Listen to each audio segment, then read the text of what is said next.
On se représente parfois la vie comme une ligne droite, une trajectoire bien définie, un choix évident. Mais je vous pose la question, vous ne vous demandez jamais si tout ça ne serait pas une vision un peu simplifiée des choses ? Parce qu'en avançant, les chemins bifurquent, et parfois au-delà des règles établies. Et c'est là que ça devient intéressant. Pour rêver, pour s'ouvrir et pour surprendre. Bienvenue dans Courant Alternatif, le podcast des esprits libres qui s'intéresse au parcours de celles et ceux qui avancent autrement. Ici, vous allez le découvrir, pas de vérité figée, mais plutôt des chemins de traverse, des tensions et surtout une conviction. C'est dans le contre-courant que naît le futur.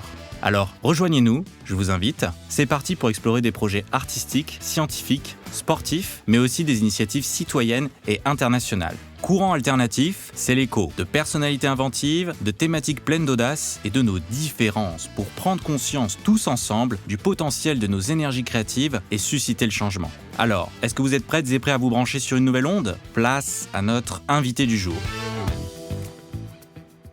Bonjour Valentine Tessier. Bonjour Guilhem. Et bienvenue dans ce 3e épisode de Courant Alternatif. Merci. On est ravis de te recevoir. Ça va être très riche aujourd'hui parce que tu as un parcours très riche. Beaucoup de choses surprenantes. Est-ce que pour commencer, tu peux dire à nos auditrices et nos auditeurs qui tu es en quelques mots ? Alors professionnellement, je cumule un peu parce que je suis avocate, comédienne et autrice de théâtre et aussi chargée de mission sur des sujets de droit international. Mais plus globalement, je dirais que je suis une fille de bientôt 40 ans, une passionnée, une maman de 3 enfants aussi, qui est très concernée par le monde qui l'entoure. Très bien.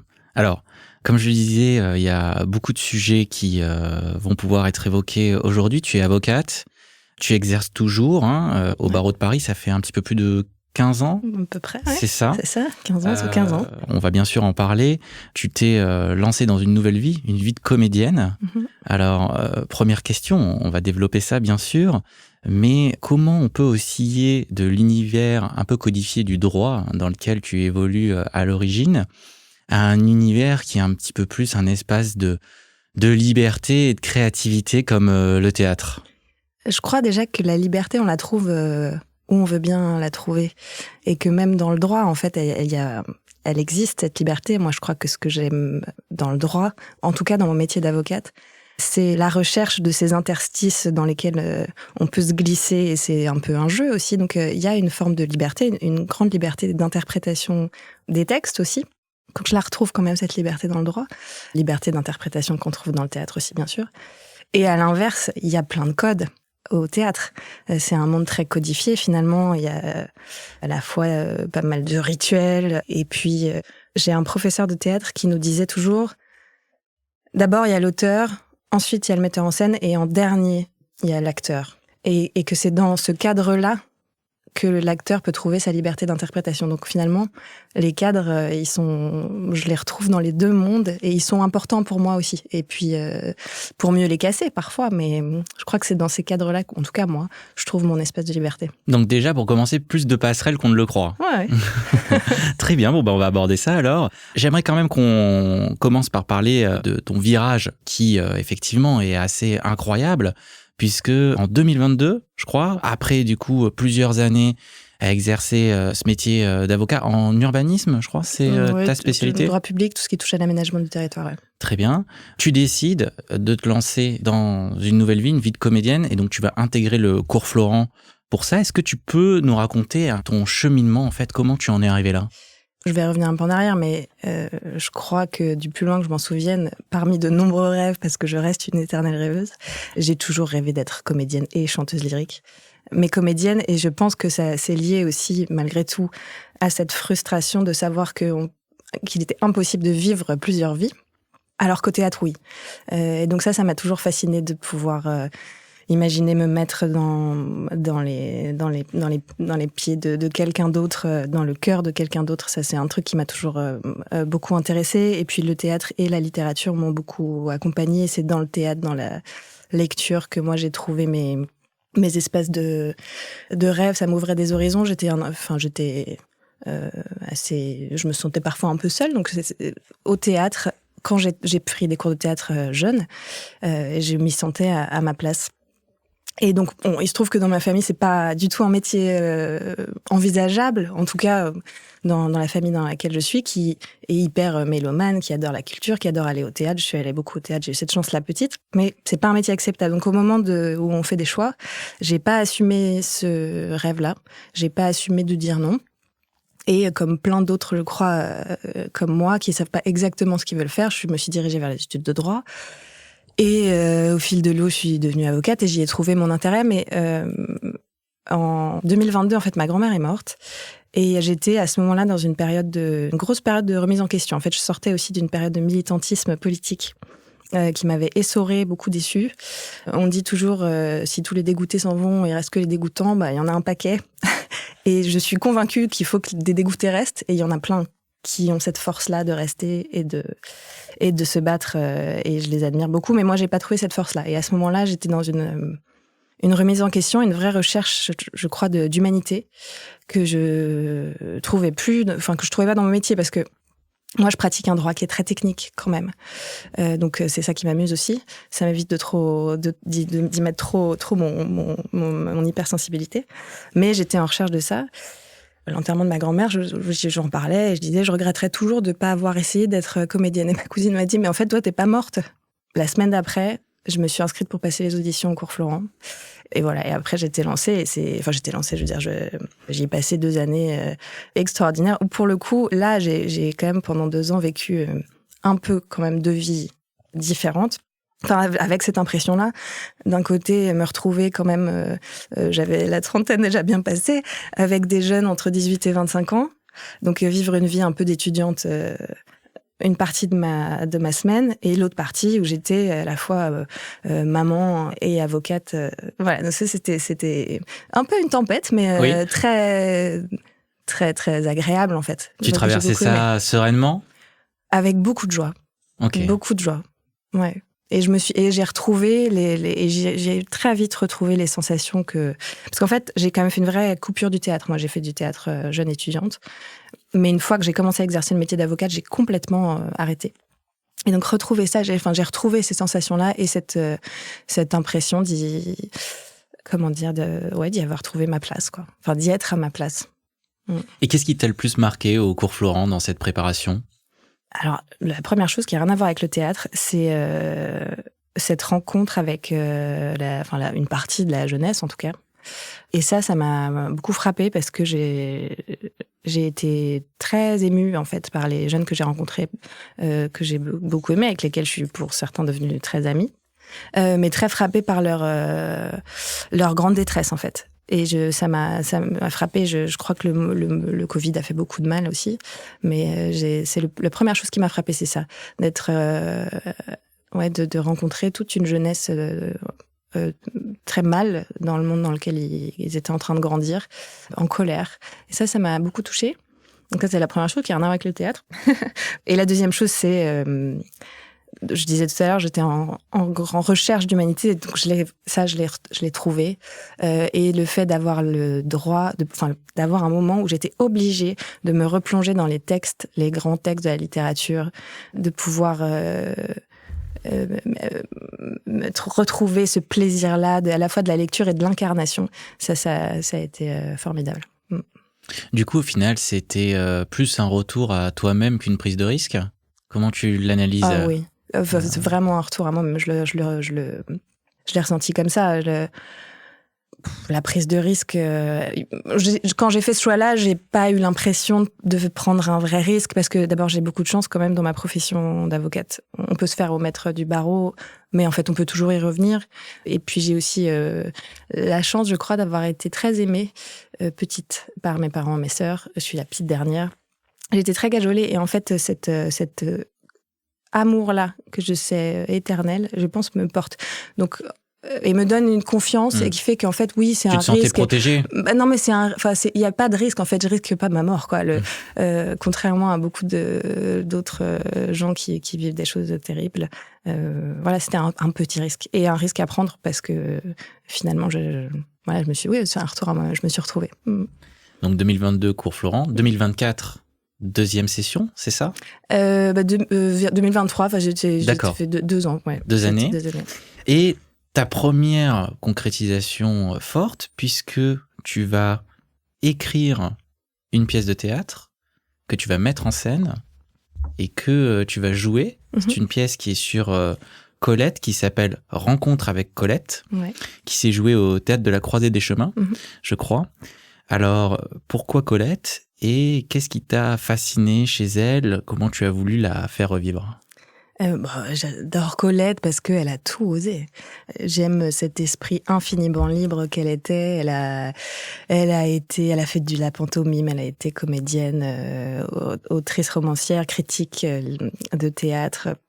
Elle s'est vraiment battue pour conquérir sa liberté. Elle a tout osé et elle a tenu tête. Elle s'est jamais soumise à aucun diktat. Et à titre personnel, je trouve qu'en 2025, c'est encore difficile. Enfin, moi, je trouve ça encore difficile. Donc, je l'admire d'autant plus d'avoir réussi à faire ça à l'époque à laquelle elle a vécu. Et puis, j'adore sa plume. Je trouve qu'elle a une plume à la fois précise et en même temps poétique et puis tellement moderne. On lit un passage dans notre pièce d'un livre qu'elle a écrit qui s'appelle L'ingénue libertine, qui est une scène de sexe, mais où elle parle du plaisir féminin. On est en 1909. Je pense que j'avais jamais lu quelque chose d'aussi fidèle et finalement on parle très peu de plaisir féminin. Elle l'écrivait et elle se fichait bien de... Enfin, il y avait sans doute un peu de provocation de sa part, mais de ce qu'on pourrait en dire. Donc voilà, c'est pour ça qu'on a voulu en parler. Tout le monde connaît Colette, je crois. Mais je suis pas sûre que tout le monde l'ait lu. Et donc c'est pour ça que nous, dans notre pièce, on parle de sa vie, mais en fait, on profite de lecture de ses textes pour en parler, parce qu'on trouve ça important de la donner à lire, à entendre, voilà, à entendre ces mots à elle. Petite question sur le format de cette pièce, puisque bon, on va en parler, il y en a d'autres qui sont arrivés et qui vont arriver. Exactement. Je crois. Comment ça se passe le format? Parce que vous êtes deux sur scène, ok? On est deux. En fait, on a créé un cycle de spectacles qui sont des rencontres, donc avec des auteurs qu'on aime bien. On les a choisis parce que pour nous, c'est des esprits libres dont on a envie de parler. Et c'est ce que j'expliquais. C'est vraiment un spectacle théâtral. On a deux personnages, qui nous ressemblent beaucoup. Olivia Loret, avec qui je travaille, qui est comédienne aussi. Olivia et moi, on s'est créé deux personnages vraiment d'aujourd'hui, qui vivent dans le monde d'aujourd'hui, et qui redécouvrent un auteur qu'elles ont aimé. Et donc, on fait des lectures qui nous amène à parler de certains sujets d'aujourd'hui, parce qu'on parle quand même aussi il y a malgré tout des combats qui sont encore très actuels. Alors là, pour Colette, on parle des droits des femmes, mais il y en a plein d'autres.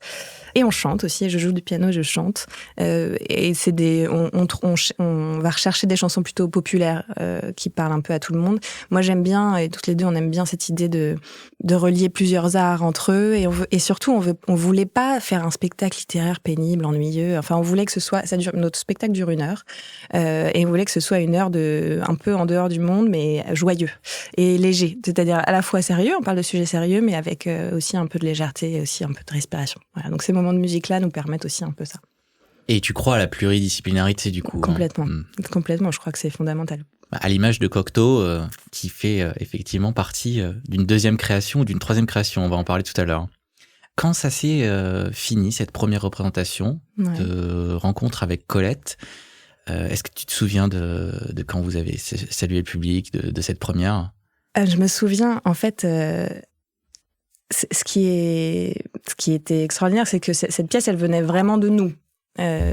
Alors, les textes sont pas de nous, bien sûr. Là, on lit des textes de Colette, mais en tout cas, tous nos dialogues, le fil rouge qu'on tisse tout au long de la pièce, ça venait de nous, de nos échanges.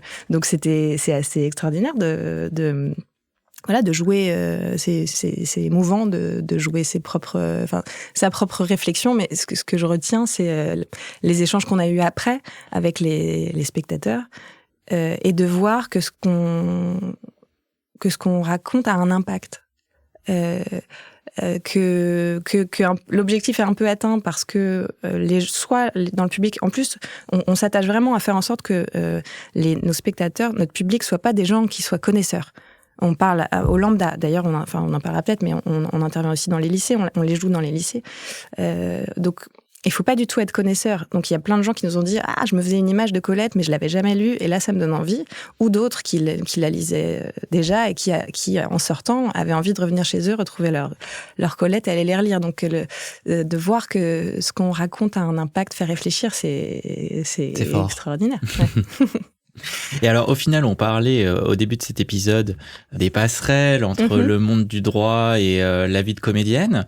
Donc, est-ce que on peut se dire légitimement qu'au final, ton métier d'avocate, ta formation, sans réduire l'avocat à l'art oratoire, eh bien, ça t'aide dans la pratique de ce métier de comédienne? Bah, sûrement. Et il y a effectivement plein de ponts. Et d'ailleurs, il y a plein d'avocats qui font du théâtre, notre ancien garde des Sceaux, le premier. C'est vrai qu'il s'est lancé. Mais plein d'autres. J'y vois plusieurs liens. D'abord, je crois qu'on partage tous l'amour des mots. Le choix du bon mot qui va à la fois... alors, pour l'avocat, faire en sorte que essayer de convaincre, et puis et au théâtre qui va permettre d'incarner et de toucher à l'universel. Donc, il y a cet amour des mots-là, je crois que j'ai depuis toujours et que j'ai conservé dans mon métier d'avocat.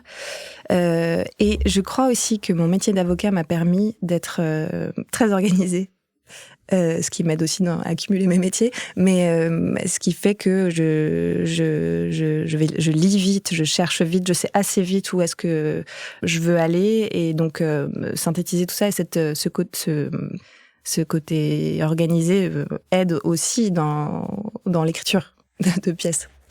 Alors, tu parles de l'amour des mots.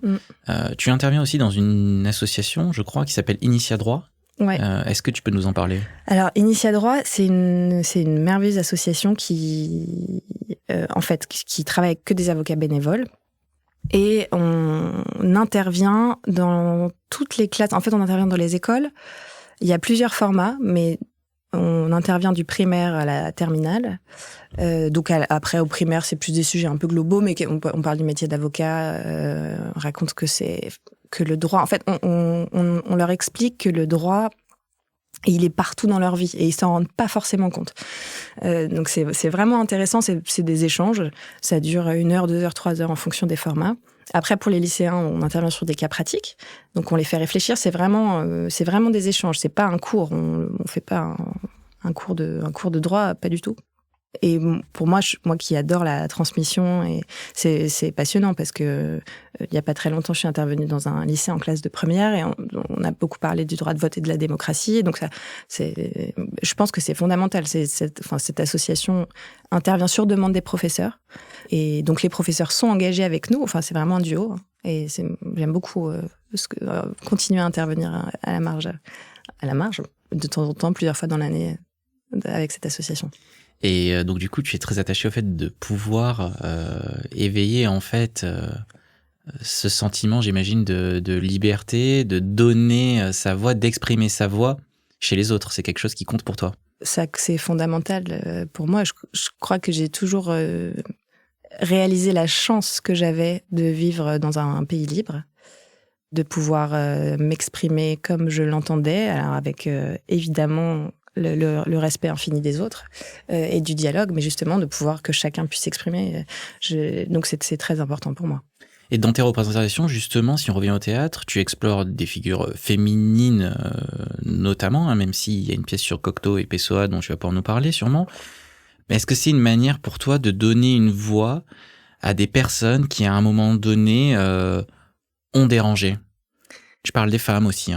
Je ne sais pas si c'est une question de déranger.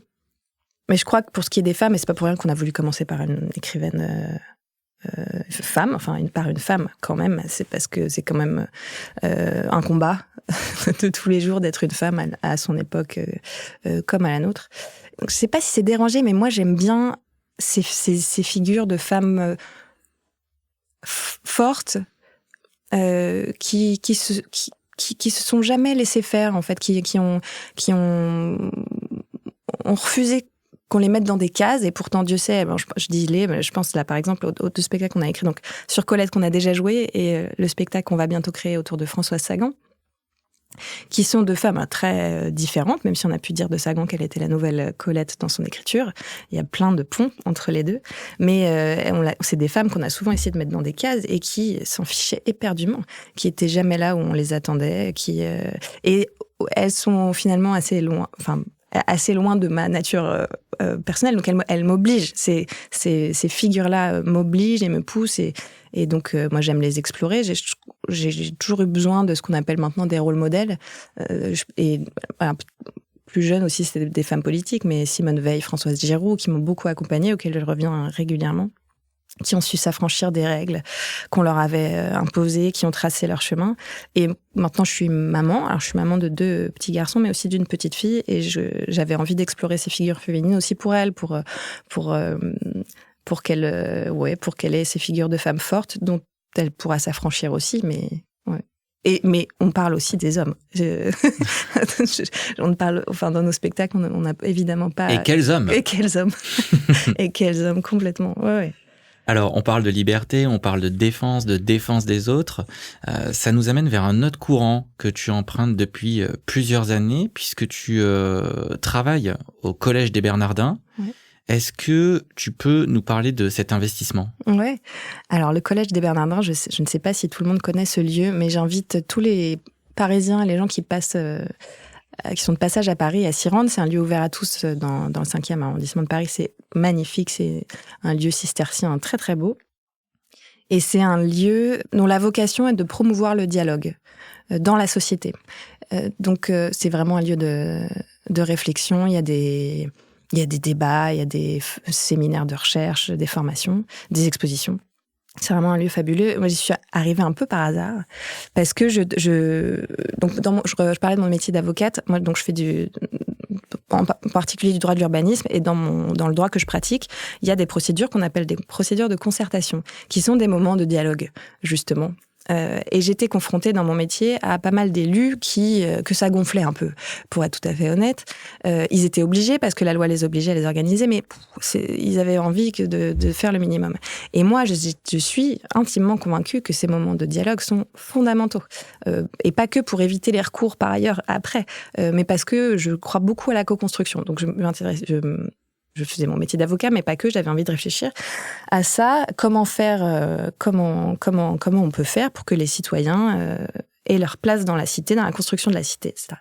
Et ça m'a amené à me poser des questions sur la fraternité. Et il se trouve qu'à ce moment-là, Antoine Arjakovski, qui est directeur de recherche au Bernardin, venait de sortir un ouvrage sur la fraternité qui était issu d'un séminaire de recherche qu'il avait mené. Donc je l'ai rencontré. En fait, on avait plein de sujets communs, notamment l'Europe et les sujets de justice transitionnelle et de droit international, et donc et la Russie, qui moi avec qui j'ai un lien, un pays avec lequel j'ai un lien intime particulier. Et donc, il m'a proposé de l'aider dans un certain nombre de ses travaux de recherche pour tout ce qui touchait au droit international, mais aussi à cette grande question, j'espère pas éternelle, de la démocratisation de la Russie. Et puis ensuite, ça m'a amené avec la guerre en Ukraine depuis 2022 à travailler aussi sur des sujets ukrainien, et de comment on peut faire en sorte de... Il y a toujours avec cette idée de dialogue, comment le dialogue peut réussir à faire la paix. Je résume. Et tu travailles avec des dissidents russes d'ailleurs sur le sujet. Oui, tout à fait. On a organisé un certain nombre de séminaires de travail, notamment dans le cadre du Forum Normandie pour la paix, qui se passe à Caen, qui est un lieu formidable, organisé par la région Normandie, et on a organisé plusieurs de nos séminaires là-bas, donc en format ce qu'on appelle Chatham House, donc on est dans un cadre où rien ne peut sortir, personne n'a le droit de dire en dehors de la pièce ce qui s'est passé, qui a dit quoi. Donc on est dans un lieu vraiment de confiance, et j'ai eu cette chance de pouvoir rencontrer des historiens russes, des dissidents qui à l'époque, pour certains, vivaient encore en Russie et dans des conditions terribles. Et donc pour essayer de les faire dialoguer ensemble sur les causes et les moyens de réussir à faire quelque chose de ce pays pour que les droits y reviennent. Parce que donc aujourd'hui, la Russie, c'est un pays agresseur, effectivement, mais c'est aussi un pays extrêmement riche sur le plan intellectuel, artistique. Qu'est-ce qui te passionne dans la Russie ? Alors, j'ai été passionnée par son histoire, je dois dire. J'ai lu beaucoup, assez jeune. Enfin, la Russie, c'est un truc qu'on m'a transmis petite. J'ai lu beaucoup de livres sur l'histoire de la Russie et la littérature russe. Moi, je pense que j'ai lu beaucoup plus de livres de grands auteurs russes que de grands auteurs français, j'ai un peu honte de le dire, et Dostoïevski notamment m'a beaucoup accompagnée. Et tu trouves que c'est politiquement incorrect aujourd'hui de parler de la beauté d'un pays qui fait la guerre à un autre ? C'est très difficile. En 2022, il y a eu beaucoup de gens qui ont dit qu'il fallait qu'on arrête de porter au nu les artistes, les auteurs russes. Et moi, je suis pas du tout d'accord avec ça. J'ai pas du tout cette vision-là. Au contraire, il faut faire la part des choses. Ça, c'est bien sûr et absolument nécessaire. Mais il n'empêche que la culture russe est d'une richesse incroyable en littérature, mais aussi en peinture, enfin à plein d'égards. Chagall, par exemple. Après, on pourrait dire qu'il y a beaucoup d'artistes qu'on disait russes qui ne sont pas si russes et qui sont en fait ukrainiens. Donc, mais c'est un vrai sujet. C'est des sujets que je peux pas tellement aborder avec les gens que je connais qui sont ukrainiens et qui ne peuvent plus supporter. Parce qu'ils voient la marque de l'impérialisme russe aussi dans ces écrits-là. Donc, voilà, je crois qu'il faut faire la part des choses et je continuerai à lire à lire les auteurs russes que j'aime pour ce qu'ils m'apportent, tout en faisant la part des choses. Mais c'est vrai que la culture de la nuance, ça fait du bien et ça permet aussi d'apaiser le dialogue. Complètement. Est-ce que, en tant que comédienne, du coup, tu choisis tes sujets par rapport à tes convictions ? Ou demain, j'en sais rien, on va voir Valentine Tessier dans un rôle de DJ à New York. Alors, je dirais pas que c'est une question de rôle. C'est drôle parce que j'ai eu l'échange avec mon mari justement sur ce sujet-là. En fait, moi, j'ai besoin de sens. Donc, je peux m'engager dans n'importe quelle activité, projet, si j'y trouve du sens et si ça a un impact positif in fine. Si mon rôle de DJ se trouve sa place au sein d'un film qui, j'en sais rien, a un message auquel j'adhère, je peux jouer n'importe quoi. D'ailleurs, je fais partie de ceux qui pensent qu'on peut représenter les pires tortionnaires au théâtre, en fait. Je crois que c'est important aussi. Pas pour les mettre au nu, mais parce que ça reste des humains. Des figures. Malgré tout. Alors, tu vas bientôt faire du cinéma. Pourquoi ce choix et quelle peut être la découverte supplémentaire par rapport au théâtre ? Déjà, j'adore le cinéma. J'ai un rapport à l'image qui est très fort. De même que je suis très sensible à la photographie aussi. J'ai ce rapport-là à l'image très, très, très, très fort. Quand j'étais étudiante, j'ai fait pas mal de figuration.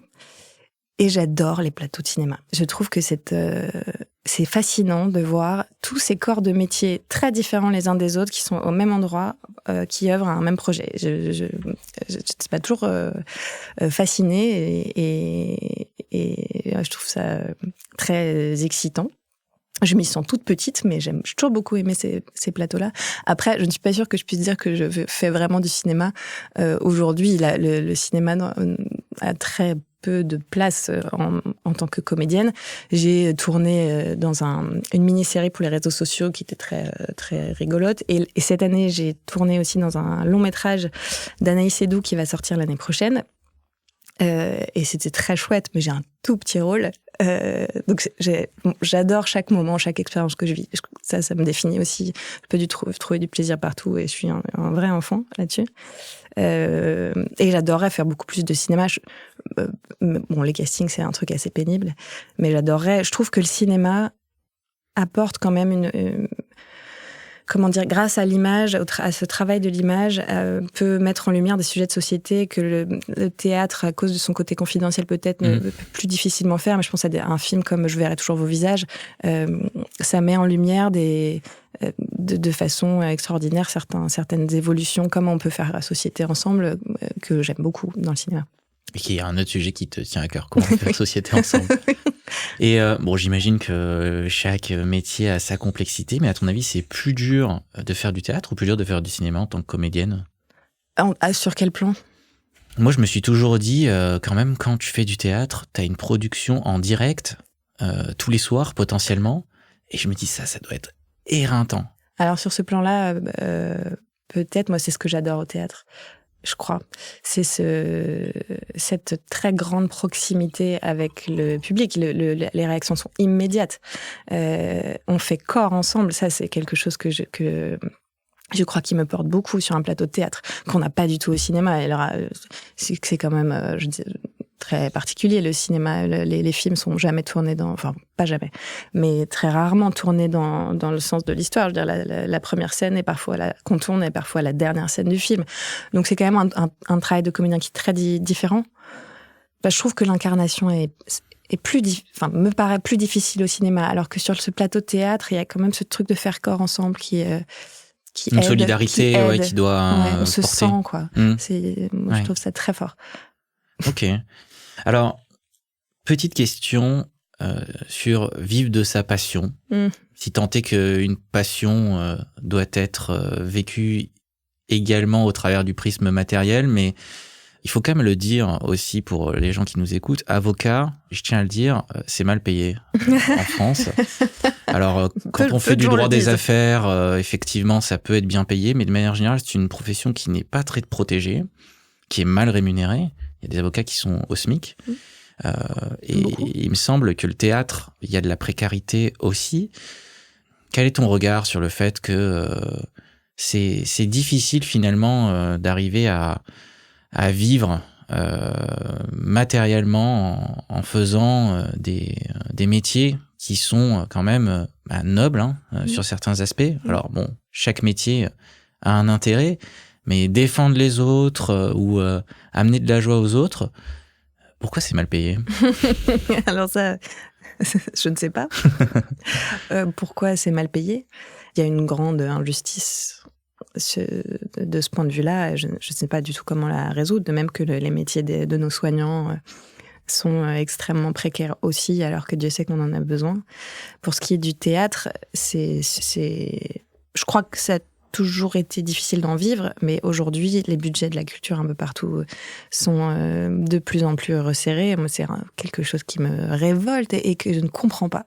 Donc, j'y reviens toujours, mais pour faire société, je pense que tous ces arts-là sont nécessaires, fondamentaux. On n'a jamais eu autant besoin de culture, de se retrouver sur des sujets communs, de rêver ensemble. Je pense que c'est vraiment nécessaire. Mais oui, la vie des gens qui consacrent leur vie au théâtre est très difficile. Il y a de moins en moins de budget, les plateaux doivent être de plus en plus resserrés. Il y a très peu de pièces, on voit beaucoup d'acteurs sur scène. C'est très, très, très, très, très difficile. Et en plus, et en même temps, il y a, je crois, de plus en plus de monde d'aspirants à ça. Mais il n'y a plus de place. Et ceux qui sont déjà là ne laisseront pas la place. Donc ça reste difficile. C'est très difficile. Alors, tu sais également chanter, tu fais du piano, tu es soprano, je crois. Tu combines donc ces deux choses-là au théâtre. Tu le fais notamment dans la pièce que tu as coécrite sur Cocteau. Est-ce que tu peux nous parler de cet homme et de cette pièce? Ah oui, j'adore Cocteau. J'adore tout ce dont on parle dans nos pièces, mais je crois que lui, il me fascine vraiment. Lui aussi, il est jamais là où on l'attendait. Il est fascinant. Alors, il a eu des douleurs terribles, humainement, des énormes chagrins.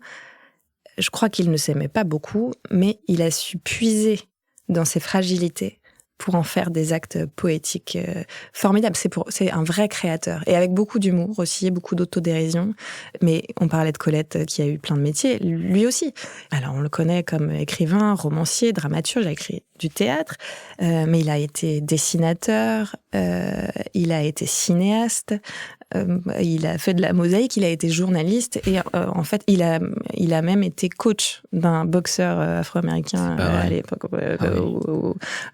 alors qu'il connaissait rien à ce sport. En fait, il s'est jamais rien interdit et je crois que c'est ça qui me fascine le plus. Il avait envie d'essayer quelque chose et il y allait. Et dans son rapport au cinéma, je crois que ce qui l'intéressait, c'était de pouvoir en faire tout ce qu'il voulait. De ce nouvel instrument, et il y a mis tout son cœur, mais et son écriture fait autant rire qu'elle fait réfléchir, et elle est très actuelle. C'est ce qu'on montre dans notre pièce aussi. Il y a plein de liens avec, on peut faire beaucoup de liens avec ce qui se passe aujourd'hui dans des tragédies qui arrivent et que lui avait réussi à transformer en acte poétique pour faire réfléchir. Il a une richesse extraordinaire. Où est-ce que vous jouez cette pièce ? Alors là, on l'a joué à la Croisée des Chemins aussi. Récemment, on l'a joué au Mans. On est allé jouer au Mans dans un théâtre au Mans dont l'objectif est de faire entendre aussi des grands auteurs. Et on n'a pas de nouvelles dates encore. J'espère qu'on le rejouera. Tu vas jouer une pièce au Mans aussi, au CHU du Mans, non ? Oui, alors effectivement, on va travailler avec le CHU du Mans, avec pour le coup des personnes âgées, autour de notre pièce sur Colette. Donc on va faire plusieurs ateliers, on va leur jouer notre pièce d'abord. Et ensuite, on va travailler avec eux. On a des ateliers autour de la mémoire, de l'écriture. On n'a pas encore commencé. On commence le 21 octobre prochain. Mais j'ai hâte de cet exercice aussi. Alors je reviens sur Cocteau, puisque donc là j'apprends qu'il a été coach d'un boxeur, c'est incroyable. Donc lui, visiblement, la spécialisation, c'était pas son truc. Non. Est-ce que tu penses qu'on vit dans une époque de spécialisés ? Oui. Et ça fait du mal, tu penses ? Je constate qu'effectivement, on est de plus en plus dans l'hyperspécialisation. Alors là, je reviens à mon métier d'avocate, mais dans le droit, il y a eu une époque pas si lointaine, il y avait quand même des avocats généralistes. Je crois que ça n'existe plus.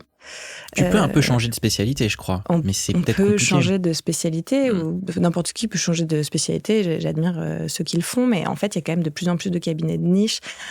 Après, on n'est pas aidé par notre législateur qui, hélas, n'écoute pas Montesquieu et n'a pas la main qui tremble à l'idée de changer les lois. Donc, on a des lois qui se superposent et qui tricotent, détricotent. C'est un de mes nombreux sujets d'agacement, de grande colère, et qui je pense, font qu'on est obligé d'être surspécialisé parce que ça bouge trop et que sinon, en fait, on s'y retrouve pas.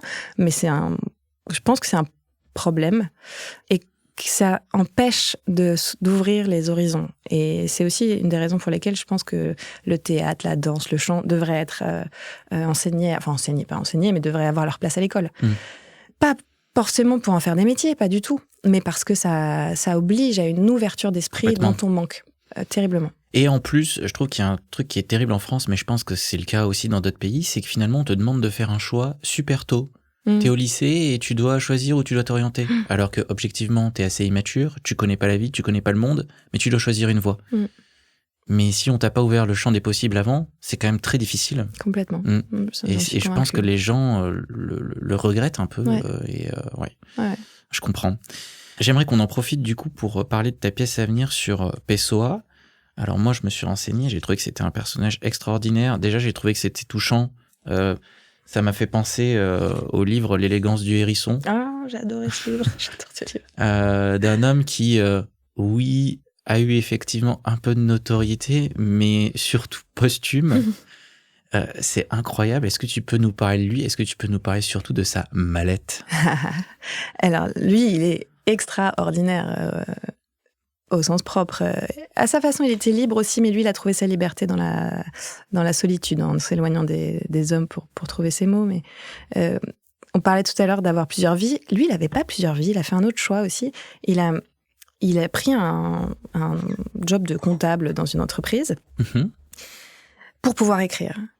Et effectivement, au cours de sa vie, il a publié un seul livre. Bon, il était quand même assez connu, donc c'est un poète portugais. Il était connu aussi comme critique de poésie, et donc il n'était pas inconnu. En revanche, il n'avait publié qu'un seul livre, et à sa mort, on a découvert chez lui une immense malle, dans laquelle il y avait plus de 30 000 documents. Je crois qu'on n'a pas encore terminé de tous les étudier. Et il a créé, et dans ces documents, il y avait des livres écrits sous un autre nom que Fernando Pessoa. Et en fait, Pessoa a inventé plus de 70 hétéronymes. Il appelait ça des hétéronymes, donc c'est pas des pseudonymes. Il a inventé des auteurs. Il leur a inventé une date de naissance, une date de mort, une personnalité. De temps en temps, dans certains de ses écrits, il les fait se parler entre eux. Il est allé très loin. Il est fascinant. C'était un immense poète. Il a écrit des choses très belles. Moi, il y a une phrase que j'aime bien de lui, mais parce que ça va bien avec mon côté rêveur. Mais il écrit: pourquoi meurt-on ? Peut-être de ne pas assez rêver. Et j'aime bien. Je crois que c'est tout à fait vrai. En tout cas, notre pièce sur Pessoa, on essaie d'en faire une sorte de voyage initiatique au cœur de ses œuvres. On l'a créé en fait en juin dernier à la Maison du Portugal à Paris. Oui. On la rejouera au printemps prochain à Paris et on essaye de la monter à Lisbonne. Ah, génial. Voilà, on espère que super. Ça va fonctionner. Ah ouais, top. Bon, bah écoute, j'ai hâte que tu puisses ouvrir sa malle dans plein de villes. J'espère. Valentine, est-ce que tu as déjà douté de tes chemins empruntés ? Je crois que le doute fait partie de moi. Je suis quelqu'un qui se remet beaucoup en question un peu tout le temps. Ce qui, je crois, est nécessaire dans mon métier d'avocat. Je crois que on a besoin de douter jusqu'au moment où il faut savoir foncer. Mais donc, le doute fait partie de moi. Je suis quelqu'un qui doute.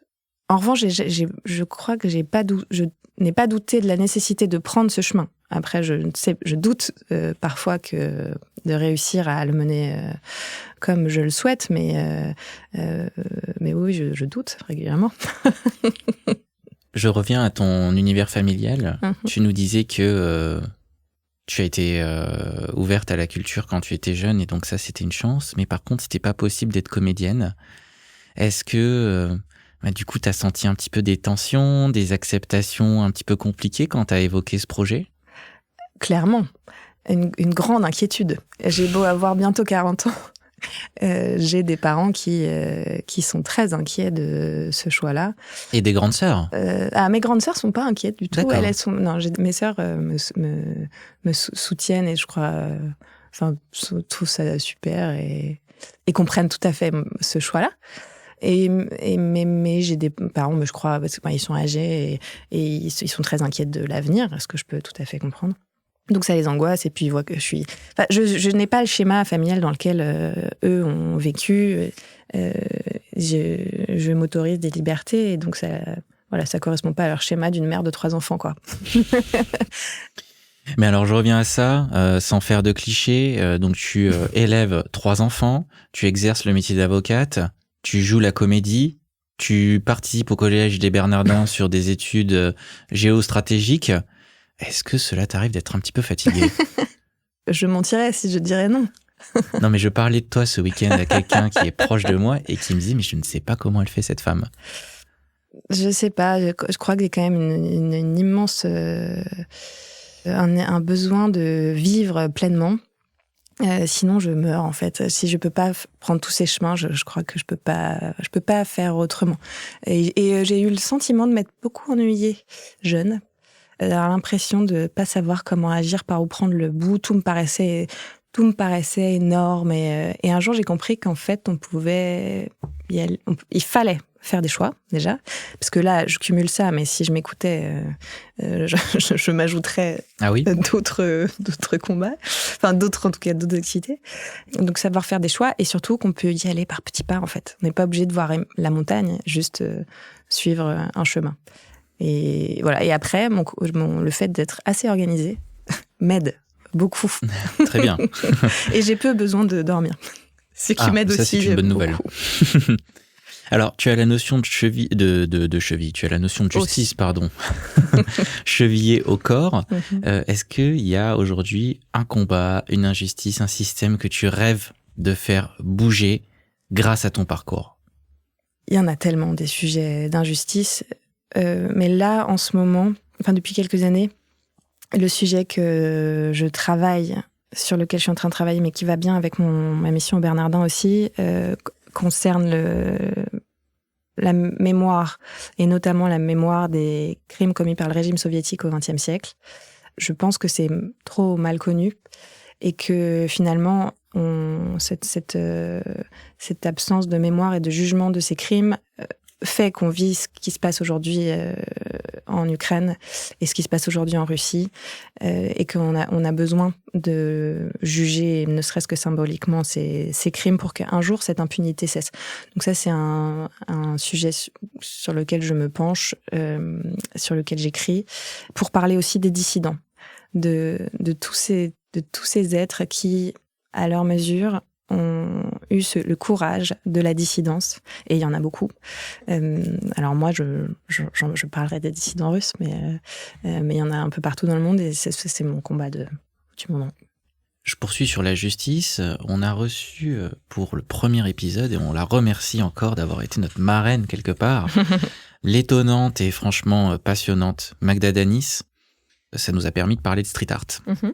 Il y a un street artiste qui est anonyme mais incroyablement connu parallèlement, qui s'appelle Banksy. Il a dévoilé très récemment sa nouvelle œuvre sur la Royal Court of Justice de Londres. C'était un juge qui frappait un manifestant avec le marteau de la justice. L'œuvre a été retirée quasiment immédiatement. Qu'est-ce que tu as pensé de cette œuvre et de ce retrait ? Et je crois qu'il y a 3 points de vue valables sur ce sujet. D'abord, le point de vue artistique. Moi, j'adore Banksy. Et je trouve que, de la même manière, on en parlera peut-être, mais de la même manière que je crois fondamental que le théâtre sorte des salles de théâtre, pour aller vers, il faut que l'art soit partout et donc ne soit pas que dans des musées. Et donc, et pour faire réfléchir tout le monde. Donc, sur ça, j'admire beaucoup cet artiste et la majorité de ses œuvres. Et voilà, il est allé vers, et on a plus parlé de l'effacement que de l'œuvre elle-même. Mais est-ce qu'il le savait pas ? Parce que d'un point de vue juridique, il a pas fait son œuvre n'importe où. Il savait bien que ce bâtiment était protégé et que son œuvre ne pourrait pas rester comme d'autres qui pour le coup restent. Donc il y a sans doute un peu de provocation là-dessus, et c'est très bien, c'est nécessaire, parce que le 3e point de vue que j'ai là-dessus, c'est mon point de vue citoyenne. On a tellement besoin de liberté d'expression quand on voit ce qui se passe aux États-Unis en ce moment, qui est extrêmement inquiétant et qui arrive un peu partout chez nous aussi. Voilà, c'est fondamental que ces artistes existent. Dernière question, chère Valentine. Si tu devais transmettre une énergie à celles et ceux qui veulent vivre, penser autrement, ce serait laquelle ? Je peux citer quelques vers de Cocteau ? Mais bien sûr. Si tu comprends la splendeur grave de l'espace, qui te laissait jadis indifférent et froid, si tu sais accepter la douleur sans effroi, si tu sais jouir d'un très subtil parfum de rose, si pour toi le couchant est une apothéose, si tu pleures d'amour, si tu sais voir le beau, alors suis sans trembler la route du tombeau. C'est quelques vers d'un de ses poèmes qui s'appelle La Minute. Et pour résumer, je crois que je souhaite à chacun de ne jamais rester indifférent, de savoir pleurer d'amour, de voir le beau en tout, et d'oser suivre ses intuitions. Je crois que c'est là-dessus que c'est cette énergie-là que j'ai envie de transmettre à la fois à ceux qui nous écoutent, mais à mes enfants particulièrement. Merci beaucoup Valentine Tessier. Merci Liam. À bientôt. À très bientôt. Merci beaucoup d'avoir plongé avec nous dans ce courant alternatif. N'oubliez pas de nous suivre et partager le vôtre sur notre Instagram, Courant Alternatif Podcast. Et à très vite pour un prochain épisode.